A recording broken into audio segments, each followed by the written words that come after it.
ప్రతి మనిషిని ప్రయోజనకరమైన వారిగానే దేవుడు పుట్టించాడు. తమ్ముడు, నీవెప్పటికీ నిష్ప్రయోజకుడివి కాదు, నీవెప్పటికీ నిష్ప్రయోజకురాలివి కాదు. నన్నెందుకు దేవుడు పుట్టించాడు? ఈ కష్టాలు అనుభవించడానికా? నన్నెందుకు దేవుడు పుట్టించాడు? ఈ రోగం అనుభవించడానికా? నన్నెందుకు దేవుడు పుట్టించాడు? ఈ అప్పుల సమస్యను అనుభవించడానికా? నాలాంటి అభాగ్యురాల్ని దేవుడు ఎందుకు పుట్టించాడు? ఈ రోగంతో జీవితకాలం అంతా అల్లాడిపోవటానికా? నో, నీ బ్రతుకు మీద దేవునికి గొప్ప ప్రణాళికలు ఉన్నాయి.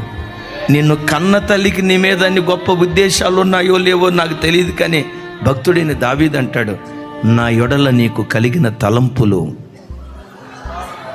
నా ఎడల నీకు కలిగిన తలంపులు బహు విస్తారములై ఉన్నాయి, వాటిని లెక్కించేదని అనుకుంటున్నా సముద్ర తీరమందలి ఇసుక రేణువుల కంటే బహు విస్తారంగా ఉన్నాయి.